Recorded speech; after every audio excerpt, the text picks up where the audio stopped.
When you're broken, battered, and bruised, and you don't know what else to do, hold on to Jesus. Hold on to Jesus. When the storms of life are crashing wild and waves prevail, hold on to Jesus. Hold on to Jesus. For every heart that's been left in the cold, for every story that's never been told, for every washed up, jaded, hurt and frustrated person at the end of their road, hold on to Jesus. Hold on to Jesus. When the storms of life are crashing wild and waves prevail, hold on to Jesus. Hold on to Jesus. When you're lost in a sea of forgiven things and you think you're about to see, hold on to Jesus. Hold on to Jesus. When the storms of life are crashing wild and waves prevail, hold on to Jesus. Hold on to Jesus. When you're lost in a sea of forgiven things and you think you're about to sink, hold on to Jesus.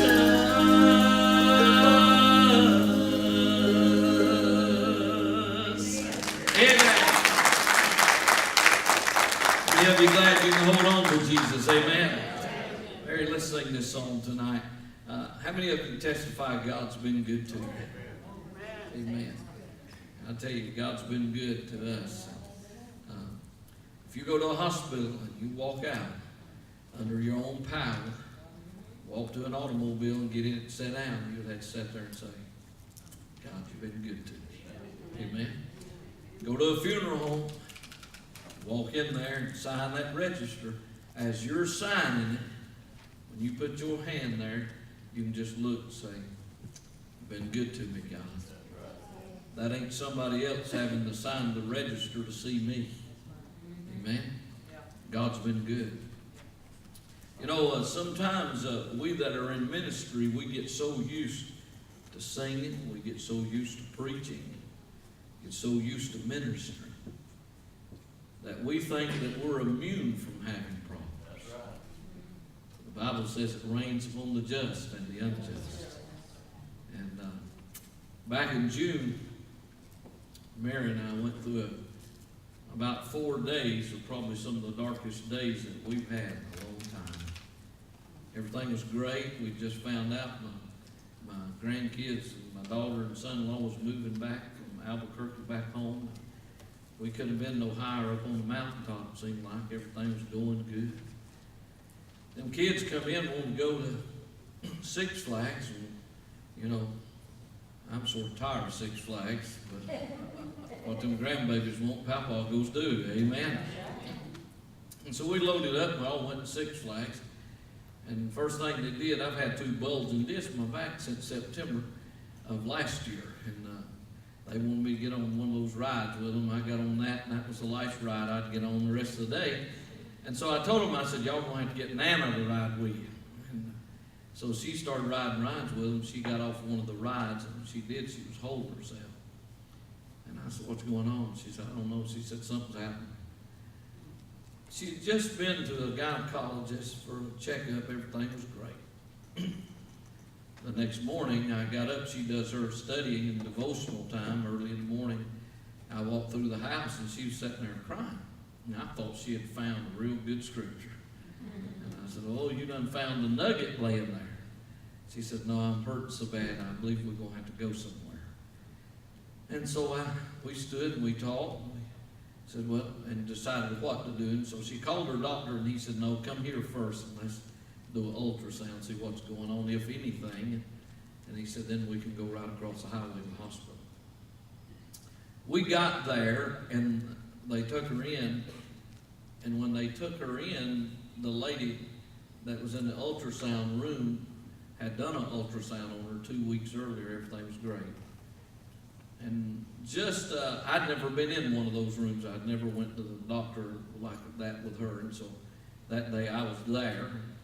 And when that woman began to show the pictures in that ultrasound, began to take those pictures, I could tell by the expression on her face, it wasn't good.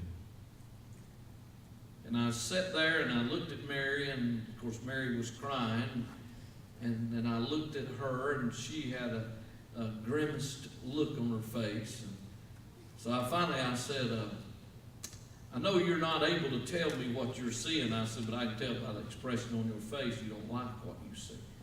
And she said, I just can't believe what I'm seeing. She said she was fine 2 weeks ago. And she said she has a mass inside her now, probably about the size of a grapefruit. And so when they got done, they didn't take her back to the examination room where you would normally go. They took us straight over into the doctor's office and set us down in the doctor's study and closed the door. I tell you something. When that's you, you'll find out what kind of substance you have. And we walked in and sat down, and the doctor came in, and you could tell by his solemn approach, he's a happy guy. He's sort of happy-go-lucky, always telling jokes, stuff like that. We've known him, I've known him for over 25 years. And so he came in, and he sat down, and he said, I just don't know how to tell you. Now, I could tell by the expression on his face he didn't want to tell us. He says, he looked at Mary, and he said, Mary, he said, we've been trying our best to keep a check up on you. He said, since your mama died of ovarian cancer in 2006, we've tried to check you real regular to make sure we stay on top of this with you, because it's hereditary, it runs in the family. He said, I think we missed it. And he said, what I see is a large mass, and he said it's oblong. He said it's not round like a cyst would be. He said it's oblong. He said I've already put a call in to the cancer surgeons. And he said we're going to go in first thing Monday morning. This was on Friday. And do emergency surgery. And I said, well, wait a minute, if it's emergency, why won't we do it today? Amen. He said, well, the hospital across the way here has passed a rule that they don't do any surgeries until Monday after 2 o'clock in the evening unless it's a car wreck or something along those lines. And then he said, but I think that's what we're looking at. And he said, we're going to go ahead and get the cancer team all prepared and get them in there. And he said, what we're going to do, he said, Monday morning, first thing, we're going to do exploratory surgery first to see how much cancer that's there, and we'll get all we can, and then we'll start worrying about what's left. I'm going to tell you something.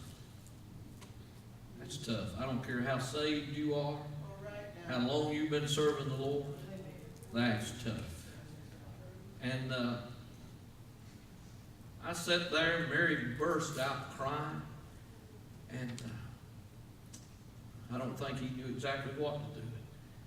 There was a lamp and a desk in between she and I. I couldn't get to her, and And then sometimes as a husband, you feel about that big when you can't help the one you love. And she was weeping and I was weeping. And you're thinking the worst. And he looked at her, and all of a sudden, he's a good Christian doctor. And he looked at her and he called her by her middle name, just like your mama used to call you. He said, "Now, Mary Lynn," he said, "now you dry them tears up and you quit that crying right now. You hear me?" He said, "Every time you come in here, we talk about how good God is. And every time we come in here, we talk about the benefits of being a child of God." He said, "I want to tell you something, honey." He said, "God's going to get you through this. I don't care how bad it looks, how bad it is, God's going to get you through it." Now, hush that crying. It was just like it was her daddy or something talking to her. If I'd have talked to her like that, she'd have whooped me from there to the parking lot, and then 20 years later, I'd have still been hearing about it. Man, she dried right up. We come out of there. You know, that waiting period, that's tough. That's tough. We went through the rest of the day Friday. We went out and got in the truck, and we sat in the truck there in the parking lot. And she looked at me, and I looked at her. And I said, "Well," I said, "we preach to other people, sing to other people, trust God." I said, "Now it's us." I said, "Now we're going to prove what kind of substance we have in our life." We had prayer. Me and her prayed there in the truck before we left. Saturday, she heard all day. Saturday, something fierce. I thought a couple of times I was going to take her back into the emergency room. And so Sunday morning, I got up to the church I saved in just a mile from my house. But the church she loves to go to is about 40 minutes from our house. And so I got up and went ahead and started getting ready, and I noticed she was getting up, moving around, and I said, "Mary," I said, "you ain't got to go." I said, "I'll go up to Mill Creek, and that's my home church." And she said, "No, we're going to church, but we're not going to your church. We're going to Mount Calvary Baptist." I said, "Baby," I said, "that's 40 minutes away." I said, "Are you sure you want to do that?" And she said, "I'm positive. And when we get there," she said, "I want you to get Pastor Ray, and I want y'all to anoint me." Amen. We drove down there, and when we got in the church, all the men of the church had done met in the prayer room. They have prayer before they start service. I walked back in the prayer room, was the last one to walk in, and just the minute I walked in, Brother Ray looked at me and he said, "Ain't this God?" He said, "I was telling Trish coming down the road," because we'd already called him on Friday evening and asked him to pray. He said, "I was telling Trish coming down the road," he said, "I don't know how I'm going to get up with him." He said, "But I'm supposed to anoint and pray over her." He looked at me and he said, "You think Miss Mary would be offended if we did that today before the service?" So I said, "I think she'll be offended if you don't do that." They did it right at the last of the service. We went on to the hospital on 6 o'clock on Monday morning. Doctor met me out there in the hallway. He said, "Now listen to me." He said, "Cancer team's here. We're going to get all we can." He says, "But it's going to take me about an hour and a half to do the exploratory surgery and then try to get the cancer that's there." And he said, "I'll call you as soon as we get all that we can get." I said, "Okay." Well, I tell you, when you walk back out in that waiting room, you know that they're in God's hands then. I walked back out there, and there was one of the preachers out of Ray's church that came over there to be with us, and some other people that came. But I was in one of those modes. I get in one of these places every now and then when I want to talk to God. I don't want nobody around me. And I don't know if you're like that. A lot of people want people around them. I shut down is what I do. I just get in a place to where it's a direct conversation between he and I. So I was trying to walk around and get to a quiet place. I didn't want to talk to anybody. All of a sudden the phone rung and they called me over the intercom. It hadn't been 25, 30 minutes. I went to the desk and that nurse looked up at me. She had the strangest look on her face. She said, "Sir, it's the doctor. They're in surgery and he wants to speak to you right now." She said, "I really think you probably need to take this in that consultation room." When she said that, my heart just sunk. And inside me I went, "Oh God." I got on the phone in that room with that doctor. He says, "Hey, I just want to call and give you a little update." He said, "We're in." He said, "The team's in." And he said, "Son," he said, "all I know to tell you is this. I was 100% sure she was eaten with ovarian cancer." And he said, "When we got in there," he said, "she has a mass," and he said, "but it's full of nothing but fluid, and it's attached itself to the lining of her inner stomach. And so that's what was causing it to stretch out and look oblong like cancer." He says, had 3 of them in there is what he had. And he said, "There's 3 of them. They're all different kind. We're going to send it off to the lab." He said, "But I've been doing this 27 years. He said, "I want to tell you something." And I'll never forget his words. He said, "God's taking care of that little girl." He said, "She's going to be all right." And I tell you something tonight, less than 30 minutes later, she was back in the room. Dear friend, and I looked at her and I looked up myself. Oh God, the same old God that you cry when your heart sinks is the same God you need to praise when He comes through for you. Amen. And I tell you tonight, I have every reason to praise Him. Because tonight, let me tell you what we could have been doing tonight. From June to right now, anybody that's ever been through ovarian cancer knows most people that have it in the final stages, they don't last months, they last weeks.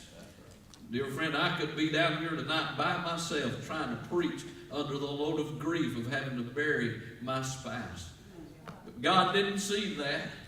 He said, "I'll step in here and I'll turn to good what the devil meant for bad. I'll take what the enemy meant to hurt you and I'll turn it around." Why? Because He's a good God. That's why. Amen.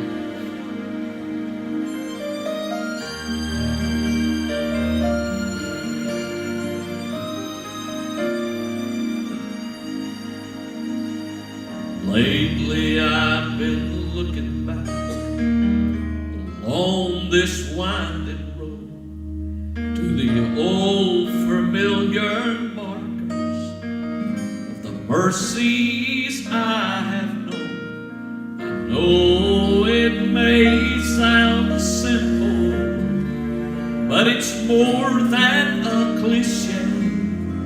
There's no better way to tell you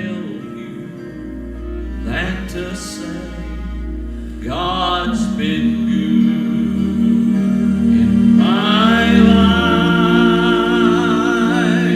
I feel blessed beyond my wildest dreams when I go to sleep each night. Though I've had my share of hard times, I wouldn't trade them if I could, 'cause through it all,